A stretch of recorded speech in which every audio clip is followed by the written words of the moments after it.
that brand as well. Today, I'm going to be talking about a very important presentation. I hope to appear on other people's platforms. If you have a platform, you're a podcaster, you do a consciousness work or community organizing or activist work, please, I am looking to be on other platforms to spread this message that I'm going to be sharing today, because I think it is what people who are intellectuals, scholar, activists, organizers, this is something that's very important for us to grasp and to embody and to move on immediately. So today I'm talking about what we miss in our discussions of Sankofa and political education. And for people saying, well, IJ, why are you being critical? Well, I'm being critical in a positive way. I'm not talking about nobody's mama. I'm not talking about nobody's back. I'm not participating in gossip. That's low vibrational. When I say critical, I'm saying I'm looking at something we do and saying, is this in our best interest? Is this working for us? So it's not critical in a way of like talking behind your back critical. You see his shoes? Not like that. It's more politically critical. And being critical, I think, is also important. We understand is a good thing when it's done correctly, right? This is not criticizing. This is not gossip. We need to focus this lens a little bit to produce the outcome we want. That is coming in that vein. I'm not trying to diss nobody. I'm not throwing shade on nobody. If you black or non-black and you helping black people, hey, for me.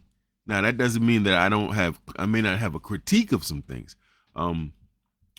So I do want to say we miss some things when we talk about this concept of Sankofa, when we talk about political education, right? Sankofa, I was taught that it meant it is not a crime to go back and fetch that which you have lost. And fetch involves, if you think of a dog and you throw a tennis ball, the dog goes to the tennis ball, the dog doesn't stay with the tennis ball. The dog takes the tennis ball and comes back and brings it back to you, right? Remember that analogy. We're going to come back to that. That's very important to remember. But my core premise is this. There's a gap in what many black political education and cultural spaces articulate. I want to argue that consciousness raising and knowing our history, these things are necessary. They are foundational. They are all important, and yet they're inadequate. If our goal is simply to prove that we know our history, to prove that we're blacker than black, then that's good. But if our goal is self-determination, to get up from under other people's control, to have our own enterprises that we run, we fund, we operate and staff, then just knowing what happened in ancient Africa or even what happened in the Black Power movement is not enough, right? Knowledge of self is foundational, but self-determination requires more. Awareness does not automatically translate into power, capacity, or governance, right?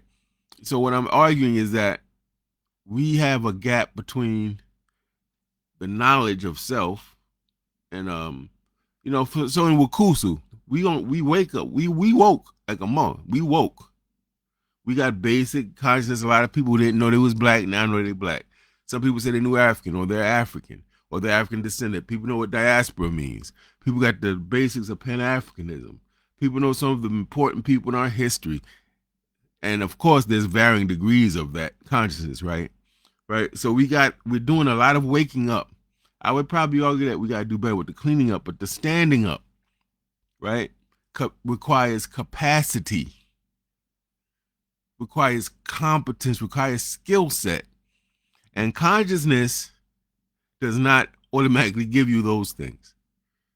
To run a society is going to take more than knowing the history. So we have a heavy emphasis on ancient history, the enslavement, colonialism, resistance, a strong focus on affirming our identity as African people, strong emphasis on, I think, our psychological kind of grounding based on the very important work of Dr. Amos Wilson and Bobby Wright and Francis Cress Welsing, and so many more. We have reverence for our ancestors and our movements and some of our iconic leaders. This is something we didn't have as much back when Malcolm was calling for it. So that's a major achievement. When you go from, let's say, the 1950s to now, the level of consciousness raising is through the roof, and that should be applauded because that shows that we made progress. However, so much attention is going to the knowledge of self and knowing ancient history and things of that nature that we give limited attention to leadership development, to leadership skills, to how to run organizations, how to chair meetings, right? How to do budgets, all of those things that organizations need to know. And you can know, you could be a walking encyclopedia set and not know how to chair a meeting, not know how to budget, right? So y'all see what I'm saying? This is very, very important. We have to look at ourselves now as saying, what are the things we must do to run a nation? That's how we should frame it. Because when you frame it that way, a whole ton of things will come to your mind. Oh, wow. What does a nation require? Nation needs laws. So we got to learn legislation. How do you govern something? Right? So in other words, if we have a meeting and we got 50 people there, we got the meeting, we're raising consciousness, we're doing political education. How do we govern that meeting? What things need to be protocols? What are protocols? You see? How do we put things in place to make sure that meeting stays on track, that it's supposed to be 60 minutes and it doesn't become 200 minutes? How do we make sure that the meeting is done on time and ends on time or roughly on time? How do we make sure that we anticipate the questions people will ask so we can be prepared to address them? How do we make sure one person's not doing everything in the meeting? How do we make sure all people know about the meeting? People come to the meeting. We get an idea of what people's skill sets are, things they're interested in, right? Surveys. All of that is leadership. And that don't come just because you know what Malcolm said, family. And so that's where we got to go. Now we're at the next level. We're moving to the next level. We're moving on up at the Jeffersons. And that means that just like going from elementary school, when you was like 2 times 2 is 4, and now you moving up to another level, right? Now you're doing, got things listed out vertically. Now you're doing hundreds and thousand place mathematics. Then you going over to high school and college. Now you're doing what? Geometry, trigonometry, algebra. You feel me? This is what we're talking about here, moving it up, stepping up, pushing ourselves to be prepared for the next level. So when I say what we miss when we talk about Sankofa, I hinted at it when I talked about the dog and the ball analogy. Sankofa, we treat it like a retrospective consciousness rather than a strategic retrieval. You know? So people feel like, oh, I learned this. Did you know that Imhotep was the one who first said this? Did you know that? That's good. That ain't gonna get you no nation though. That once you get there, you got to know how to govern that nation, right? Okay, so it's become historical nostalgia instead of historical utilization, if this makes sense. The emphasis is placed on remembering what happened rather than learning how things were done. Big difference, right? So we're honoring the leaders and saying different things that they said or wrote, maybe talking about their importance, but maybe equal or more emphasis should be given to replicating their processes. How? What books did Malcolm read? Did Malcolm read just books by Black people? What type of subjects did he read that gave him such a command of language? Did Malcolm do all that by himself?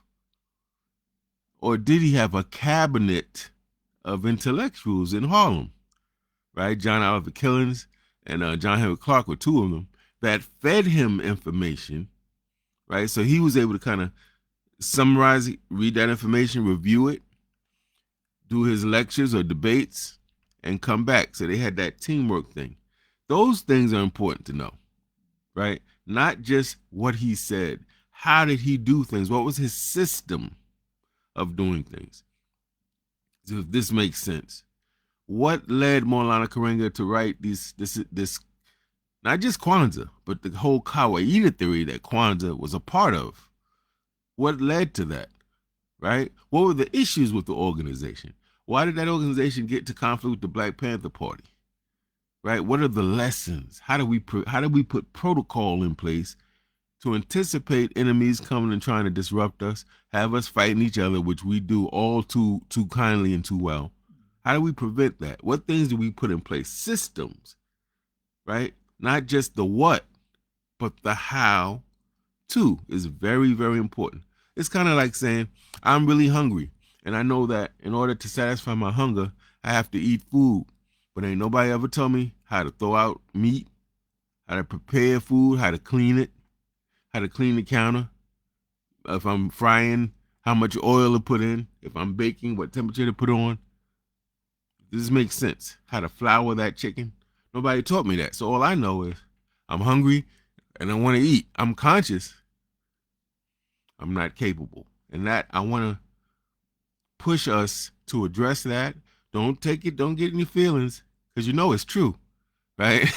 and let's say, you know what? There's truth to that. What can we do in our organizations to make sure that we are teaching the history? We blacker than black. We got the consciousness. Cool. We know our ideology inside out. Cool. But how do we operationalize what's in our heads? Right? And if you think back on all the meetings you've been to, rallies, marches, conferences, I guarantee you're going to see some of what I'm saying. You're going to say, yeah, that's true. We did this and nothing came out of it. And that's not just, that's on a big level. Some argue at the Million Man March. A lot of people left there and went back to their respective cities and on their own did things. But as a whole, some argue that a lot of the momentum of all those people in one place at one time was kind of lost because it wasn't like a follow-up with that, right? So this is what I mean. How, when you have a big event like that, how do you maximize that? Not just with money, people put money in the baskets, but how do you say, we're going to have all these people? How do we, okay, let's have people all around there with tables, staffing tables. One, so we can see what's going on all throughout the crowd, but two, and most importantly, we could take people's information. We can call, and it could be organized geographically, and we can make sure we get all the brothers that was there that day, and there had to be at least 2 million that day. It was more than 1 million. And we get their emails, their phone numbers, their addresses. Now we could do what? We could do mass mailings. We can stay in touch. We can plan other things. Let's say the Nation of Islam could have sent people out to those respective cities who said they wanted to follow up, right? And now we have these satellite Million Man March activities going on all over the country or the world. That's what I mean. The capacity part is where we're lacking. I think our consciousness-wise, we got all this artificial intelligence. Even if somebody doesn't know a damn thing about consciousness, they can learn a little bit. A lot of what people don't realize is that artificial intelligence makes mistakes. So that's the only problem. You can't take what's on there without double checking it. But it can give you a very basic consciousness, the real basic stuff. But what it doesn't tell you is, how do you run a meeting? When you're doing something, somebody's interrupted, how do you address that? What protocols do you create in an organization or a meeting? How do you do leadership recruitment? All those types of things, those nooks and crannies, not sexy, not glamorous, but those are going to be the things that sustain your organization and make it go on forever. Taking the same group, Nation of Islam, they've been around since 1930. They've been around for a minute. Why? They have, if you look at, they have strong protocol. They have a protocol for security. When you just don't run up in their meeting, you're going to get searched. And everybody knows that now. Women are going to get searched. It's not going to be a dude. It's going to be a woman. They're going to search your bag. They're going to tell you to take your shoes off. They're going to pat you down. If you got a pen, they're going to take that pen and pluck it at you, right? These are the things they do. That sets a tone, but it makes sure that everyone in that meeting, nobody has to worry about getting shot. That's important. People feel safe in the Nation of Islam meetings. They know nobody in there is going to be shooting. Well, except maybe the Nation of Islam. I don't know if they have guns or not, but so that's a protocol they have. If you travel in from another state and you're in the Nation of Islam, but you're not from that mosque, they're going to say, hey, how you doing, brother? Where's your papers? Why? Because you could just put on a bow tie and a suit and be perpetrating and be an informant, right? So they have all types of protocols. They have lessons that everybody has to learn. 5% nature, same thing. Lessons you're not going to go forward in an organization if you have not mastered the 120 to 140, the supreme mathematics, supreme wisdom. It's just not happening. So wherever you go, people are going to say the same thing. Now, people may have a slightly different interpretation of some stuff, but if you follow me, you see what I'm saying. What am I saying is practically missing in our discourse when we talk about things like Sankofa? Practical leadership development, organizational discipline and structure, strategic thinking, long-term planning, conflict management, internal accountability. Something goes wrong in the organization, something's missing, someone makes a complaint about another member. How do we handle that, right? Resource development and protection. Decision making. That's probably one of the number one. This good decision making. Now you're saying, nah, brother, we got consciousness, we know about A, B, and C. We naturally be, and I'm gonna say to you, as the God Bible would say emphatically, no. No, one doesn't mean the other. You can be highly intelligent and all that and be a terrible decision maker. You know why? Because decision making is a skill, not a quality. It's a skill. So that means it has to be taught or learned, right? And then this idea of I forget who I was talking with, and we're talking about if somebody's not there, who takes the place. And it had me thinking about this country, United States, how they have this, I think they call it succession. So they have a depth chart. So if something happens to the president and that person is incapacitated, then they got 12 people down, right? In other words, they even prepare for the death, the insanity or imprisonment of a president, and they don't stop. The country don't stop. They have that already. So the next person goes right in. This is why when John F. Kennedy was killed in Dallas, Texas, in I believe that was '63. Who they flew in Lyndon Johnson, and he was sworn in as president right on the plane. It's automatically done. They prepare for that. So they don't have to be running around like chickens without heads. This is what I mean.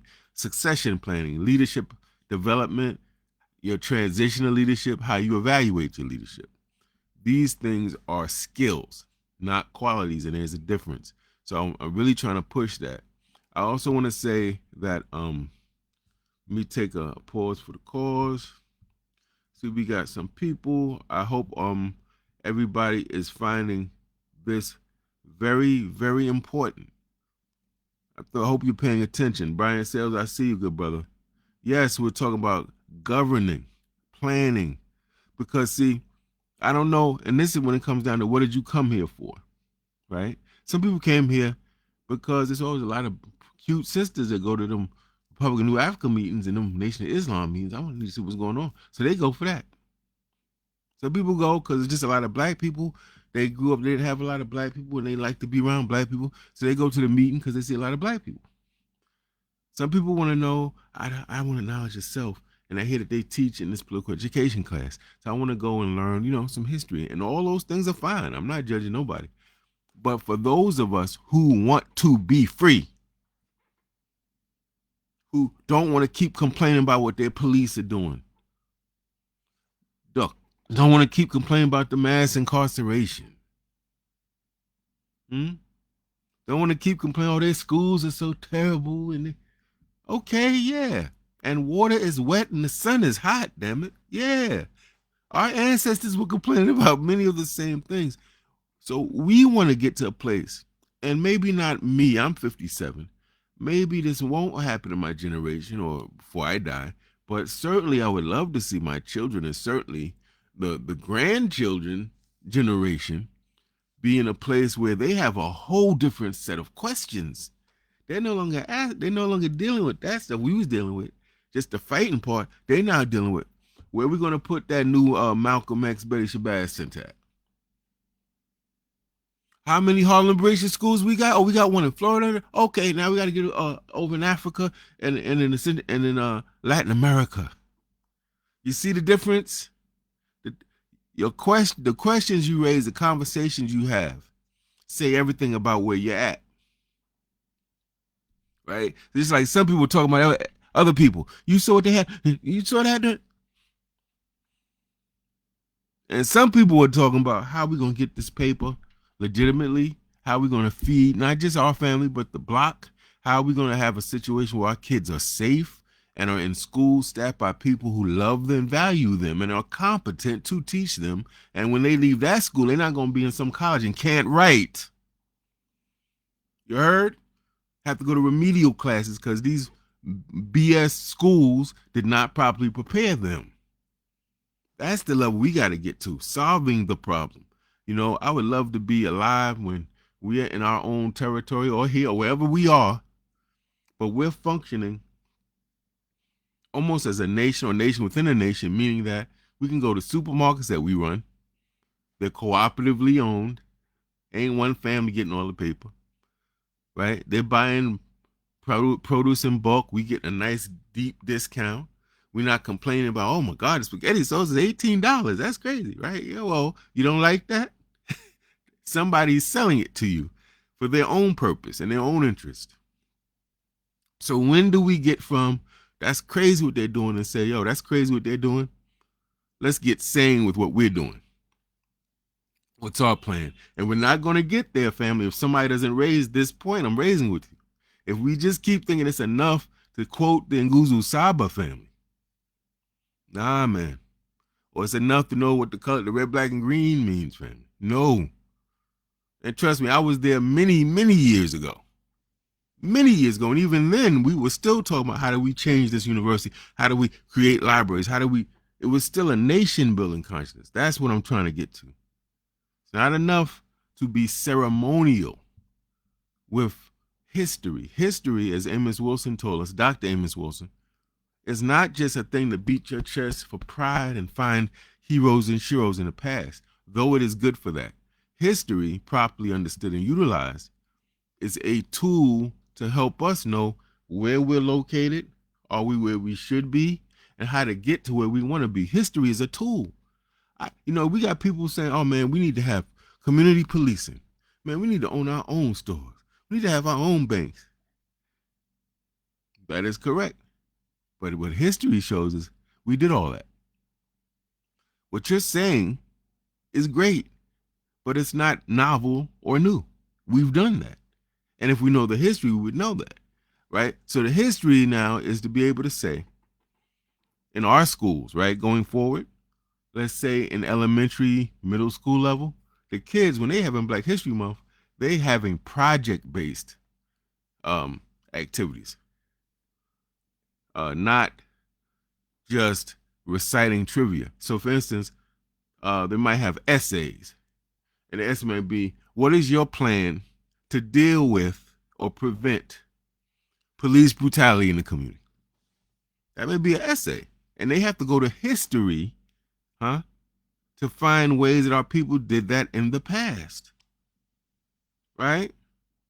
Gregory Hall, I understand, brother. Have a positive outlook, brother. Believe that we can win. That's where you got to start. Believe you can win. Yes, we know they burnt down stuff in the past. That's why I'm saying we have to talk about protection. I'm talking about that as you write that, right? So try to make sure you're not cynical, family, because if you're cynical, you cut your head off from your shoulders already. A cynic is never going to be able to create a liberatory type of organization because they're thinking of every reason we can't do something.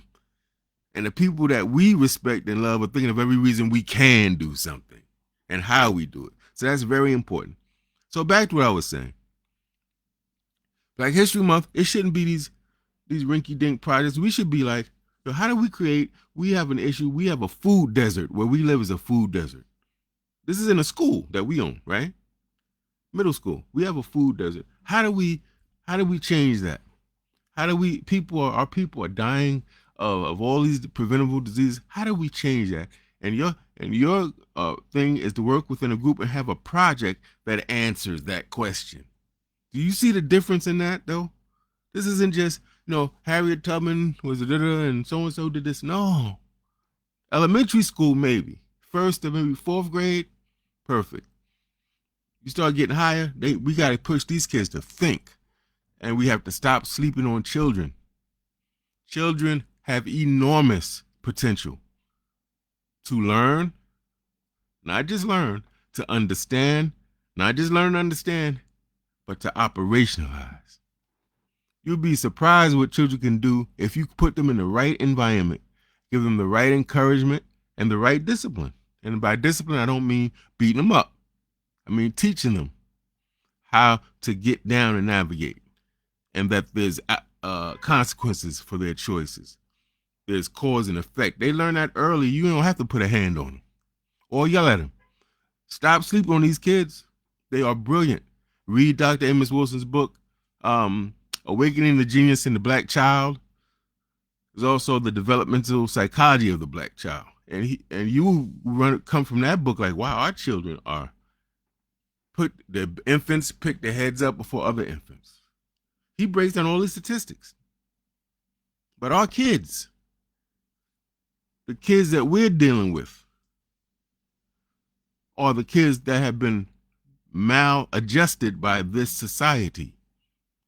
But if you just take that beautiful African little baby you got, and you from day one, actually day zero, they in the belly, and you reading to it, you're talking, they're hearing daddy's voice, they're hearing mommy's voice. In the womb, family, you're playing beautiful music.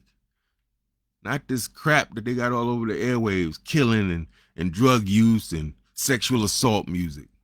Beautiful music. You're talking. It changes the game. Trust me. Trust me. Right? So anyway, this is what I'm talking about. This is not just about, who did what and when they did it, family. We have to step up our game if we want to run. You know how James Brown said, pay the cost to be the boss. What's that mean? It means, oh man, we're going to have to change what we're learning. We're going to have to change the nature of our political education classes. It's not just Africa and these are different mineral resources. This is why they came. This is when they came. And this is how they took over. Yes, that. But then how do we get to the point where we're building trade relationships with Mother Africa? Where we're supporting Mother Africa with maybe education, because those of us in the diaspora have certain advantages that our continental brothers and sisters may not. So how do we form linkages? For real. Some of us say, man, I'm tired of America. Hello? Some of us say, I would love to go to the motherland or somewhere else. Hello? Okay. So are we just going to say, oh boy, I'd love to go? Or are we going to say, well, how do we make it happen? So what does that mean? That means political education classes. Now I have to talk about helping people understand the different countries of Africa. What's the weather? What's the terrains? What's the market? What job skills are needed? That means that our organizations have to start going to Africa, setting up trips, not just to take nice selfies, but to be like, I want to experience it for myself. Is this a place I think I can stay? Get your family, your kids. Is this a place that they feel they can rock with, even if they're a little hesitant at first, because it's going to be different? The food, the businesses are different. You may have crazy skills, but none of that is popping where you're going. So this requires a whole different level of education and preparation. What does that mean? Well, as Africa is waking up, and we got people in the Sahel region that are doing marvelous work, and they're saying very openly, we want to work with our brothers and sisters, our long lost brothers and sisters. It means we have a new set of jobs that have just opened up called ambassadors, called diplomats. We need to have people who are classy, savvy, know how to talk, know how to say stuff that ain't gonna get people all tight and upset, even if we're being critical, may know the language of a certain country we're going to, know some of the history of that country we're going to, and they broker deals for us here or wherever we are in the world. Are y'all feeling me? This is where we got to move.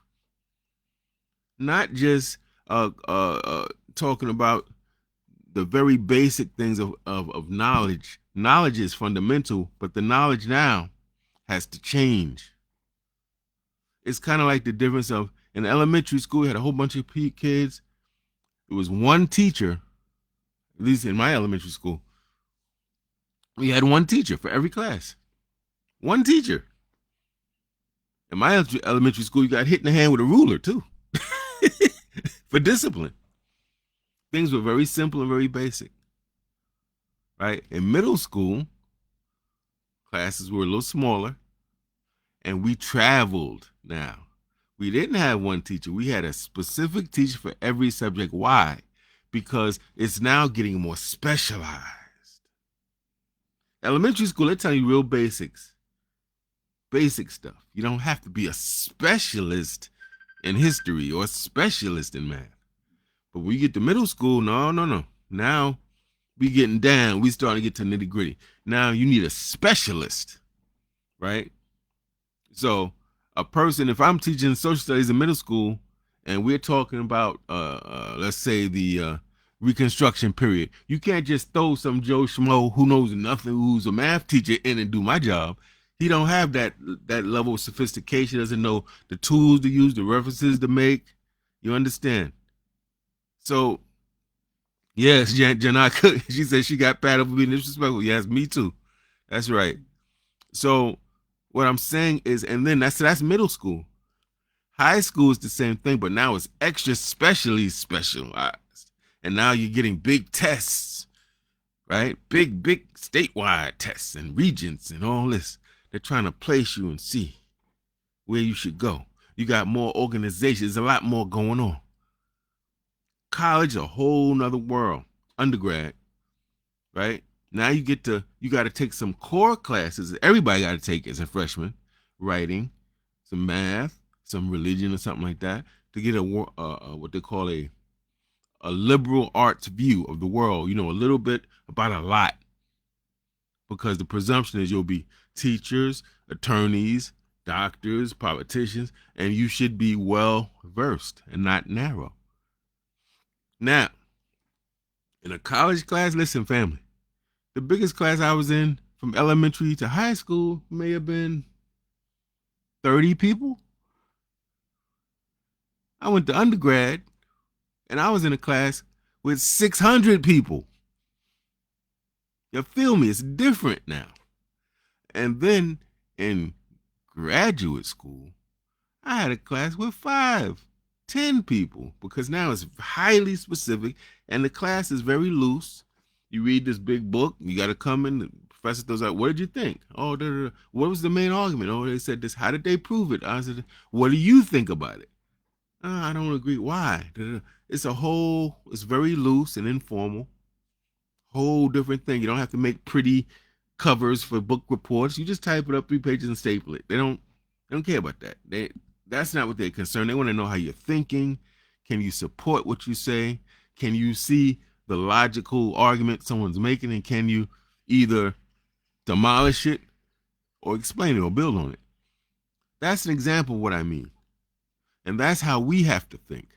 That our thinking, as we see ourselves asking the same questions, that's indicating, one, that white supremacy is still alive and well, but it also means that we have to be just as transformative as them.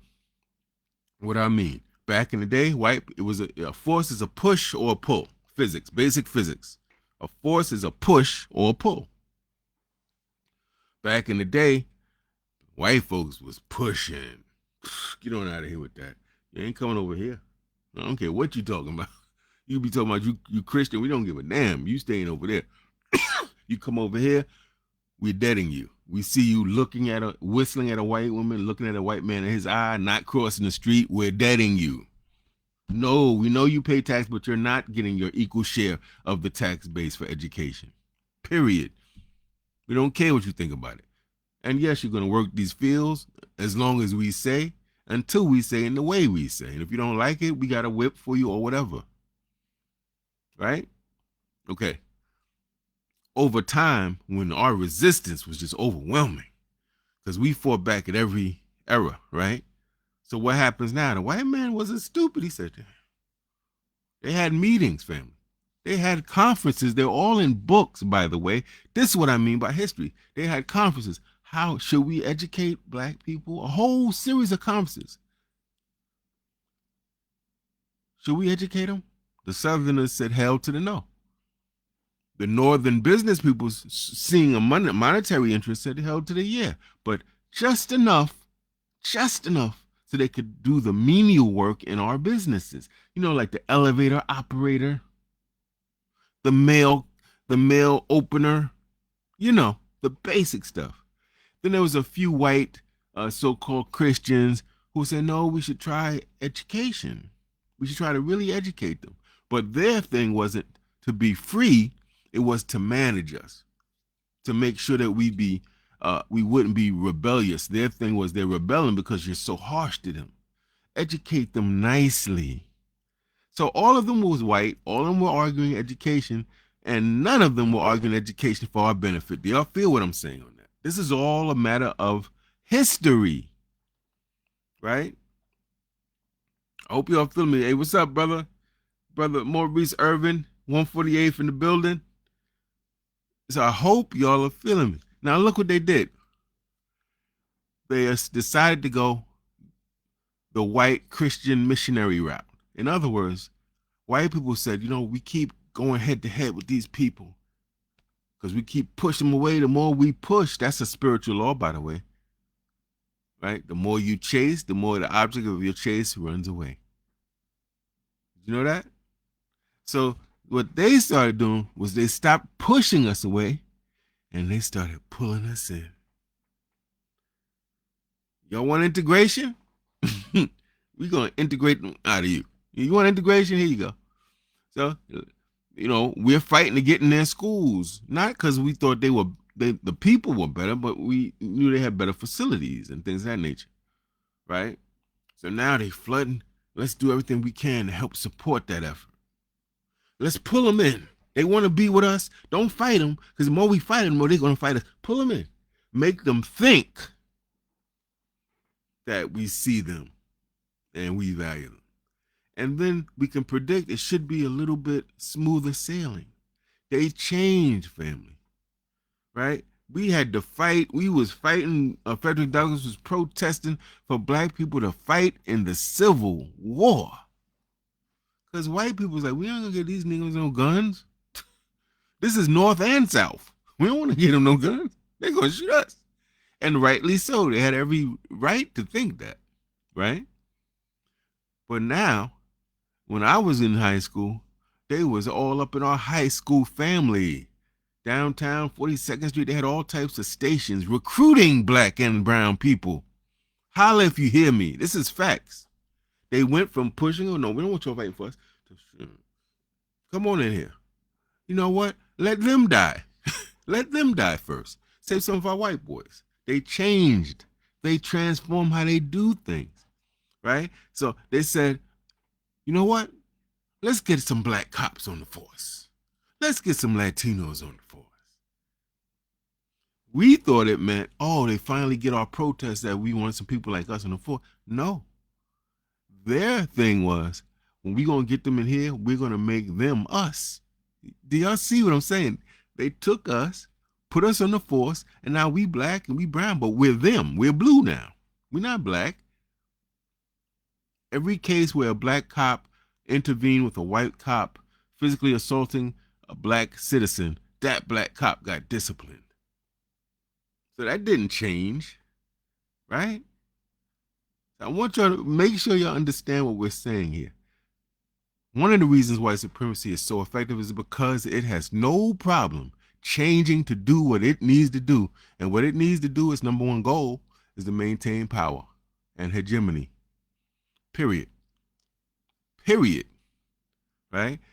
And they may argue, fuss and fight. You know, black people have this mythology that black people are the only people that fuss and fight. And if you knew your history, you would know that, because we had a whole civil war in this country between white people who disagreed, right? And killed hundreds of thousands of people. So we know that's a lie. White people just like anybody else. There's Jews that never go to synagogue. And the Jews that go to synagogue is talking about them how they back. You don't go to synagogue. What's wrong with you? And the Jews that don't go to synagogue say, man, get off my back. I don't have to do that. Right? But what they will organize around, they'll put all that aside when it comes to what do we do with these Negroes? Because now in 2026, it ain't like back on the plantation days, family. Now we got millions and millions of black men and women that got education, that can read and write. Not only can read and write, but write in books and newspapers, magazines, movies, on doing anchor stuff in the news,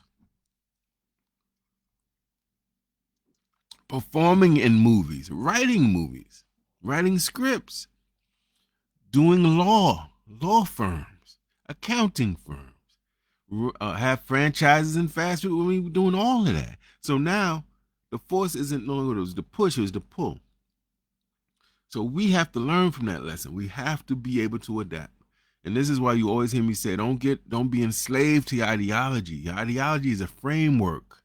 It gives you a foundation of ideas to help you understand the world, make sense of it, and see possible ways to engage it, to resist it, or what have you. But if you get stuck, family, in your ideology or anything, you are lost, right? I told the Muslims, now you know there's a prohibition, a divine prohibition against them eating pork.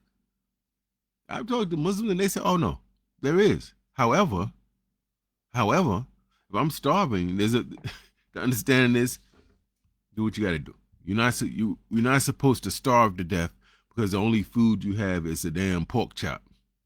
A provision is in there to say, do what you have to do to survive, but we're against that. That's divinely prohibited. You understand that level of nuance, flexibility? People get stuck. Getting stuck is never good. Never good. Not in politics. You have to be able to read things, see them for what they are. Right? And if we understood what I'm saying, I'm not even going to get into that. We'd be joining a lot of things. Not to join them, but to learn from them and to bring information back. That's another discussion for another time. So I hope you all are feeling what I'm saying. This is very important.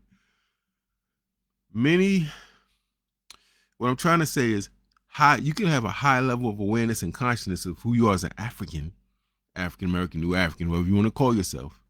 And you can still have a low to zero level of how to do things. Many politically conscious people struggle with running a meeting effectively. And something gets done. It's not just a bunch of arguments and a bunch of people talking over each other. Something actually gets done in that time. It ends at a decent time. People leave feeling like they contributed to something important, and they go home feeling moralized. Like, we got something done, right? People who are politically conscious sometimes struggle with building organizations that last. You know what they say about businesses? They say most of them don't last past 5 to 7 years. It's the same with organizations. People who are politically conscious might be really strong with the consciousness, but they don't know how to make sound decisions, how to prioritize. This person running around doing 18 months. No, we got a conference coming up. All that, it can wait. We need to finalize our venue. We need to make sure that our invitations are all sent out to the right people and double check and follow up to make sure that we covered everybody. Everybody knows where we're meeting, when we're meeting, why we're meeting, right? make sure that we collected all the monies due. Like, that's procedural stuff. You can be conscious and not know how to do that, family. So this is very important to know. Sometimes we can be strong critics of oppression, even, but we're sometimes often undertrained in things like administrative tasks. Did you ever, when I was a kid, I would marvel when we go to the circus, and like other little kids, I have fun, eat my little what's that called, cotton candy and whatever. But I would marvel at, wow, I would ask my father, my mother, who put all this together?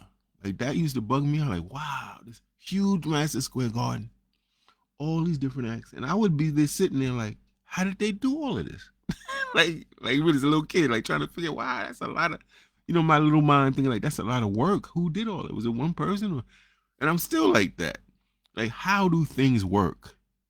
Right? That's a skill. To be an administrator is a skill. Your principals, right? Your so-called bosses on these jobs, your managers, that's a skill to know how to assess workers, how to evaluate their work, how to follow up with workers and make sure they have what they need, how to create professional development. So you find out, oh, we got teachers here. They know their subjects, but they're terrible at classroom management, i.e., disciplining kids in the class. They're terrible at that. So a wise administrator would be checking in and would notice that when they go to different classes, that the kids aren't paying attention. They throwing spitballs, they plucking each other in the head, or they falling asleep. So they would now go to the principal and say, Principal, our teachers are very good with the content. They're terrible at classroom management. This is what I've observed in so and so many classes. I think we need to have a workshop. Now hear me now. I think we need to have a workshop on classroom management. Boom. That's an administrative skill, seeing a need, seeing a deficit, and saying, this is what we got to do. So now what we do, we educate all the teachers. It's mandatory you come.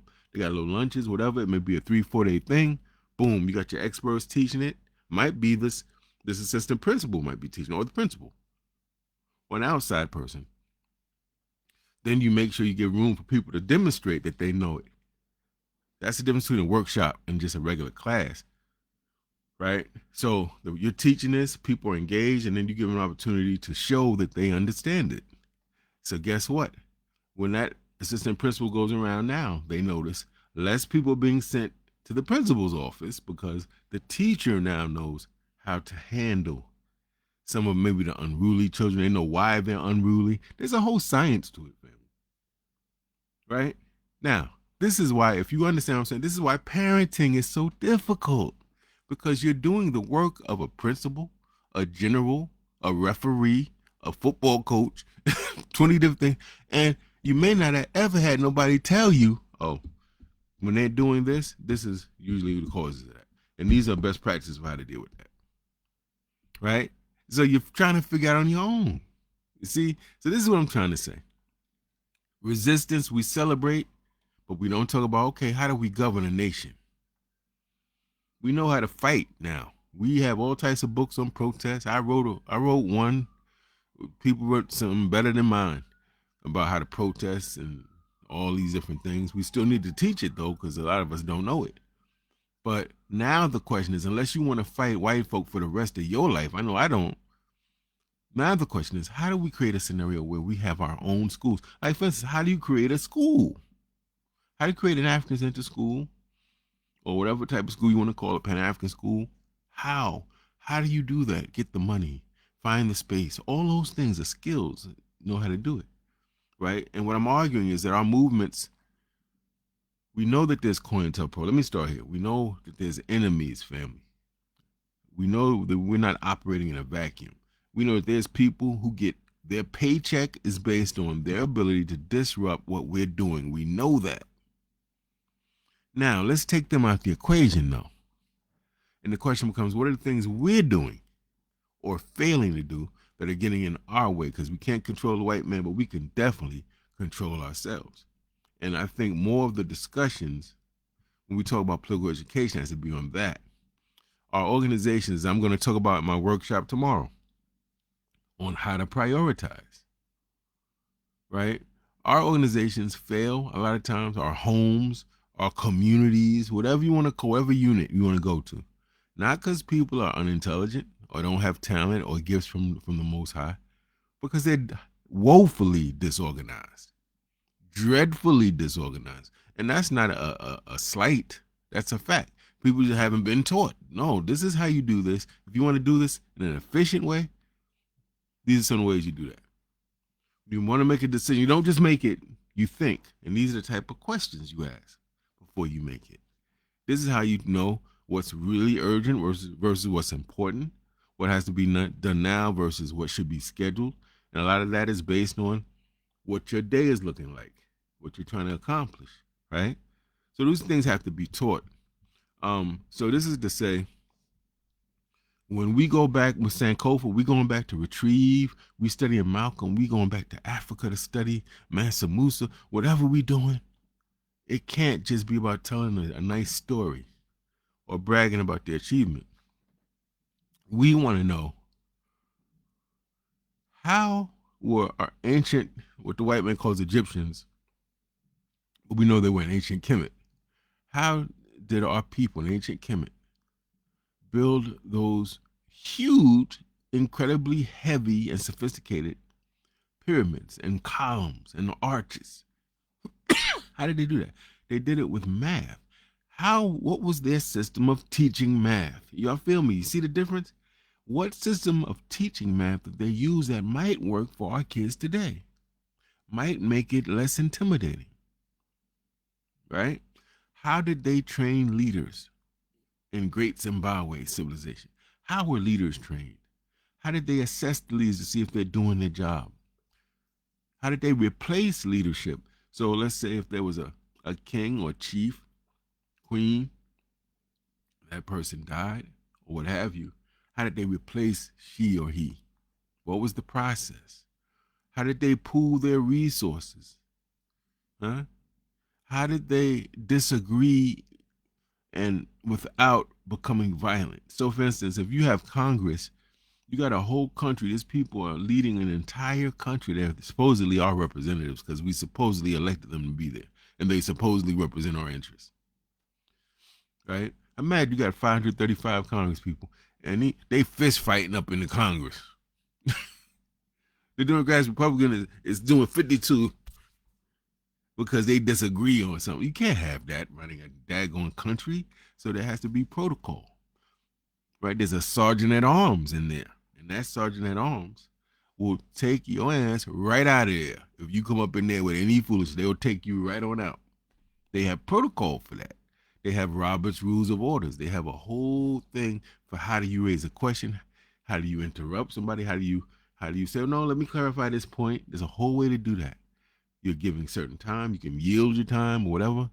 But you can't just be in there just like me on the street having an argument, because the country would never move forward.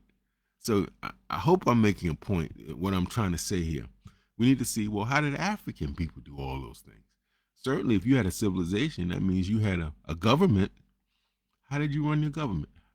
We know from Chancellor Williams' classic book, Destruction of Black Civilization, he says that the family unit, listen, the family unit was the first disciplinary unit. If there was a disagreement, they handled it within the family first. And if it couldn't be handled within the family first, then it went to the village. Very interesting. When I remember reading that a long time, I was like, wow, that's interesting. Families had the responsibility of dealing with this stuff. It didn't go to some police officer or some social worker. It only went there when the family, they had their own process. So we need to learn those things. And let me be clear. When I say going back to learn these things, family, I'm not one of these people that's like, everything in Africa was great and perfect and good and we should reproduce. No. I don't romanticize history. I let the evidence tell me. Some practices we should not bring back here. Ladies, I'm sure you would not want clitorectomy brought back, would you? Hello? I think point made. So when I say we bring stuff back, I'm selective. We bring back the things that we need and that work or we believe will work. And if they don't work, we throw them back. No harm, no foul. Just because we found something that worked then doesn't mean it'll work now. We have a different set of conditions, different types of economy, all of that, right? So I want to clarify my argument because I know somebody's going to leave here and say, IJ went and said Africa, and we shouldn't. No, no, no, don't do that. This is not an argument against Africa. I love the motherland. This is not an argument against our history. I am a historian. This is not an argument against consciousness raising. I'm a political educator. The argument is against stopping where we are right now. The argument is that Sankofa is the doorway. It's not the end game. Sankofa gets us in the door, right? We need more. We can't just keep our hands buried in the African sands. We have to learn what was done there, what worked and didn't work, and bring that forward to right now, right? That's basically what I'm saying. I'm saying that knowing who you are as a black man, African person, but you don't know how to do anything is not enough. We want self-determination. I am a nationalist Pan-Africanist. That means I see black people as a nation. That means when I see their Congress, I'm like, where's our Congress at? Where's our group of black people who work for the people full time? I would love to do something like that. For our nation, I would love to be a congressman for our nation, working full time, representing our nation, our national interests, making decisions on behalf of the people who voted me. I would love to do something like that. Never would want to be the president, though. You know what I'm saying? I'm looking at different. I'm saying, where's our thing? Where's our hospitals? We complain we don't like the treatment. Okay, where's our hospital in? Where's our laboratories? We can go to the lab and we can find out our results from people who love us and value us and tell us, don't take this drug. Take these supplements. Eat more of this food. Cut that food out. Get your behind in the sun. Huh? That's what we want, right? So we got to move from just the protest or the knowledge of self to nation building consciousness. How do we build a world? What world do we want? What world do we envision for ourselves and our children and grandchildren and Africans yet to be born? And how do we put that into reality?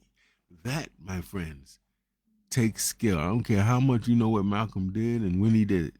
You're going to have to know how he did what he did and be able to do what he did.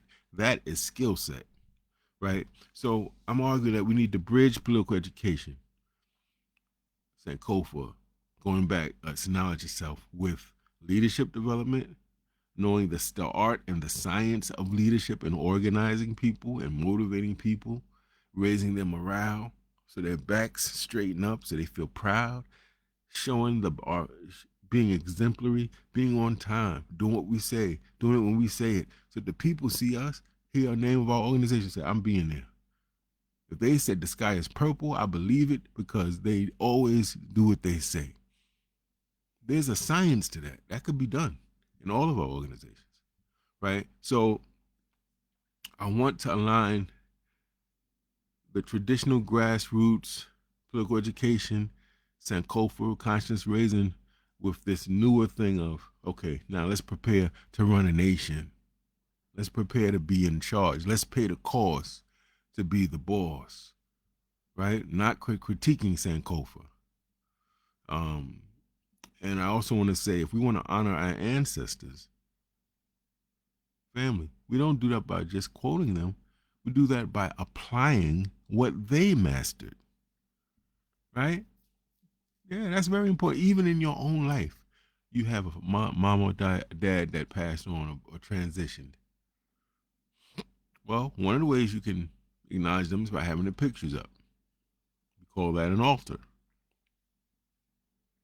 Another way you can do that is by saying their name, keeping their name alive. But dad told me this, mom said this, grandma did this. But you know, one of the most powerful ways to keep them alive is to do the positive things they did. Take a page from their book. This relative was always reading. I'm going to make sure I read a lot too and get my knowledge up. This one was good with cooking. I'm going to get their recipe. You know, there's so many ways, but I'm saying don't think there's one way to do something, family. We can always expand and grow. So I don't want to take up any more time than I have. That's basically what I wanted to get across. It's very important to me, family, that we Don't think that just knowing stuff is enough. We have to know how to do. With that said, I see a lot of people want to acknowledge them. We have Brother Brian Sales in the building. Yes, sir, Brother Brian. Peace, good brother. Gregory Hall, okay. Sister Mila in the building. Peace, Sister Mila. Tell Brother Moon we said peace and love. Sister Janat Janae, who's doing, by the way, her annual International Sankofa Conference. And I believe, family, she's looking for a place a venue because she's going to do it here in New York. I'm embarrassed. She's telling me they trying to charge her $1 million. I'm exaggerating. Way too much money, and we got to do better.